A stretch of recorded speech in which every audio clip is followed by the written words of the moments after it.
So now Hindustan copper limited अब देखिए 487.85 का प्राइसिंग हमें देखने मिला एंड जिस तरीके से प्रॉफिट बुकिंग हुई है इंटरडे में आपको हैरान नहीं होना चाहिए। Hi this is Dev and watch it diary.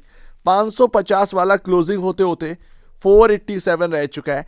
इसके पीछे का रीजन क्या है एंड आप अंधे होकर अगर आप इसको खरीद रहे हैं तो क्या आप कोई बड़ी गलती कर रहे हैं। देखिए ETF नहीं है कॉपर का एंड कॉपर कहाँ पर है ऑल टाइम हाई। हमने गोल्ड को जाते देखा, गोल्ड वाली कंपनियां चली, फाइनेंस वाली कंपनियां चली, राइट। कॉपर का कोई ETF है नहीं इंडिया के अंदर। सो इसी वजह से यहां पर अगर आप देखेंगे तो हिंदुस्तान कॉपर रिलेटेड ही है, कॉपर माइनिंग एंड वगैरह वगैरह। सो दैट इस स्टॉक के अंदर एकदम से आपको जो है सडन स्पाइक देखने को मिला आफ्टर जब आपके सामने कॉपर ऑल टाइम हाई जाते हुए देखने को मिला। बस यही एक आपके सामने देखने को मिल रहा है, अदरवाइज कोई फंडामेंटल कुछ भी रीजन ऐसा नहीं है। सेंटिमेंटल यहाँ पर ना सारी चीजें देखने को मिल रही हैं, प्ले होते हुए देखने को मिल रही हैं। एंड जो प्रॉफिट बुकिंग आई है अगर आप देखेंगे वो तो आनी ही थी, उसके पीछे का एक बहुत छोटा सा रीजन है, लोगों ने देखा नहीं। बट है क्या इस स्टॉक के अंदर ब्रेकआउट हुआ था 400 रुपये पर। जब ये 400 रुपये टूटा ना तभी आपके सामने ये चलता हुआ नजर आया है। एंड यहां पर हमारे सामने देखिए लगातार ब्रेकआउट पर ब्रेकआउट हो रहे थे। जैसे 300 रुपए के ऊपर निकला, एक्चुअल में 290 काफी इंपॉर्टेंट था। जब से 290 निकला है तब से ये चल रहा है सही मायने, ठीक है ना। फिर वो 400 का प्राइस टूटा। तो ध्यान रखिएगा इतना इजी नहीं है ये प्राइसिंग को तोड़कर नीचे आना। जो ये क्रॉस होकर चला है 400 रुपए हुआ, ये 300 रुपए, इवन 290 सॉरी, ये आपके सामने जो प्राइसिंग है ना ये इतना आसान नहीं है ब्रेक होने को। 350 रुपए पर काफी अच्छा खासा यहां पर सपोर्ट आपको देखने को मिलता है। तो इतना इजी नहीं है। अब आप सोचेंगे कि स्टॉक चल रहा 487 का और आप 350 की बात करें तो ये यहां पर ना जरा कैंडल का साइज भी तो देखिए। 2-3 दिन की तेजी थी ये भाई साहब, इस तरीके से यहां पर भागा है। बिग कैंडल्स बनी है, बिग कैंडल्स। तो आपके सपोर्ट बहुत पीछे रह गए। जो एक बड़ा सपोर्ट है वो आपका 400 पर है। अभी क्या है, ये गैप है, ये जो गैप है वो गैप फिल होगा। हो सकता है आपको उधर से मूव मिलते हुए देखने मिले, अदरवाइज 390 ये इसका जाना काफी इंपॉर्टेंट हो जाता है उधर की तरफ, समझ रहे ना, 390 की तरफ। वो अलग बात है कि 450 आते ही यहां पर इवन 440 आपके सामने काफी इंपॉर्टेंट है, वहां से ये स्टॉक घूम जाता है, वो एक अलग चीज है। लेकिन अगर आप देखेंगे तो 390 कोई बड़ी बात नहीं है इस स्टॉक के लिए, कोई बड़ी बात नहीं है। सो लेट्स सी देखते हैं आने वाले दिन में क्या होता है। लेकिन ये पूरा कॉपर का सेंटीमेंट है, ना कि कोई Q3 के नंबर्स आ गए उसकी वजह से ये स्टॉक चल पड़ा, नहीं, ऐसा कुछ भी नहीं है। ये अगर आप देखेंगे कॉपर की डिमांड या फिर आज आप देखेंगे कॉपर के अंदर प्रॉफिट बुकिंग हुई, गोल्ड में प्रॉफिट बुकिंग हुई है, तो ये सब यहां पर ना आपके सामने होते हुए देखने को मिल रहा है। उसी की वजह से क्या वो कॉपर की प्रॉफिट बुकिंग आपके स्टॉक पर भारी पड़ी, नहीं, उसको आप ये नहीं कह सकते, वो आपका रीजन नहीं है। रीजन है आपका यहां पर ये जो RSI है वो आप देखेंगे 83.72 कल की डेट में क्लोजिंग हुई थी 26 दिसंबर को। आपको यही छोटी छोटी बातें याद रखनी चाहिए जब भी स्टॉक के अंदर लगातार मूव आता रहे। आपको बस यही ध्यान रखनी चाहिए भाई मेरा स्टॉक ओवरबाउट तो नहीं है, ओवरबाउट तो नहीं है, मैं फंस तो नहीं जाऊंगा। अब मान लीजिए आज 550 वाले आज जो लेके बैठे होंगे, आज वो क्या सोच रहे होंगे, क्या मैं ट्रैप हो गया। भाई आपने खरीदा कहां पर, आपने सिर्फ और सिर्फ ये देखा क्या वो प्राइस निकलेगा, निकलने को निकल सकता है भाई। कॉपर की तेजी आपको बताई, सेंटीमेंट, ये सब सेंटीमेंट है, ठीक है ना। तो वो सेंटीमेंट की वजह से ही सारी चीजें होती हुई नजर आएंगी। अदरवाइज अगर आप देखेंगे ओवरबाउट ऑलरेडी काफी बड़ा था।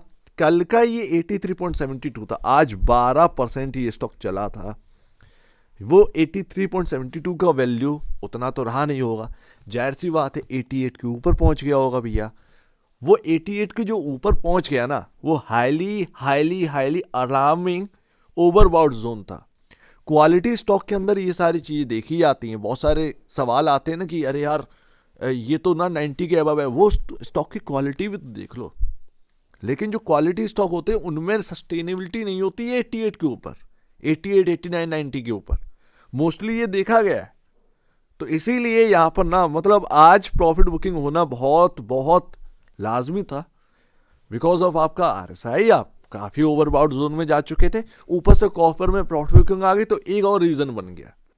वो एक अलग रीजन है कि कॉपर के अंदर प्रॉफिट बुकिंग आ गई, गोल्ड के अंदर आ गई, वो एक अलग रीजन है।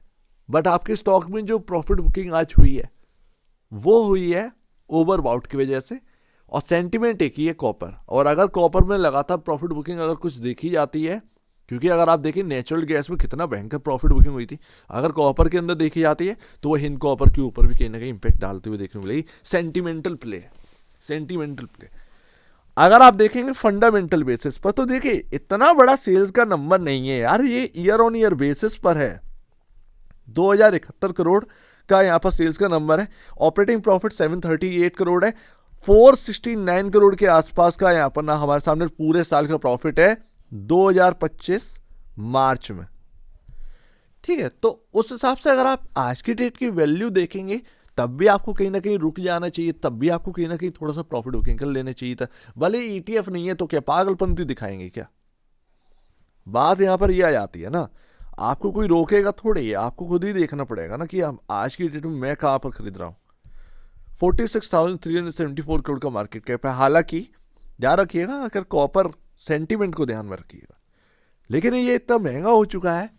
81.63 का पी रेशो पहुंच चुका है। 81.63 का पी रेशो, ये 18.82 के अबव है।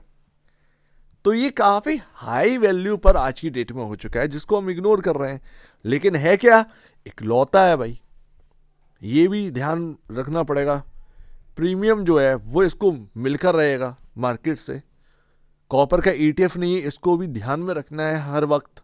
आज आपके सामने ये चीज देखने को मिली, आगे आने वाले समय में बाई चांस आपको जो है कुछ कॉपर के अंदर मूव देखने को मिले तो वो क्या करेगा, हिंदुस्तान कॉपर है आपके लिए। और price to book value 15.55 time, तो इस चीज को इग्नोर नहीं कर सकते, इन बातों को आप इग्नोर नहीं कर सकते। खैर, सेंटीमेंट प्ले था तो फिर यहाँ पर चार्ट पर ही आ जाओ, ज्यादा बेहतर है। आपका मूविंग एवरेज 350 पर है, ध्यान रखिएगा। एंड दो गैप्स हैं, 390 और दूसरा 450 के अराउंड। पहले तो आपका 440, 450 ये काफी इंपॉर्टेंट आ जाता है, ठीक है ना। उसके बाद आपका जो है 390, अगर 440 450 से घूमता है ये स्टॉक तो फिर एक अच्छी बात है। अदरवाइज आपका 390 वो कहीं ना कहीं आपके एक गिरावट की रुकने की जगह कहीं ना कहीं बन सकता है, तो इसको ध्यान रखिएगा। एंड वो काफी इंपॉर्टेंट जगह भी है, काफी इंपॉर्टेंट जगह भी है। सो लेट्स सी, देखते हैं क्या होता है। 2 दिन का आज 12% चला, उसने क्या हाई कैंडल बनाई, एंड वही चीज आपका जो है ना वो एकदम से अपोजिट हो गई।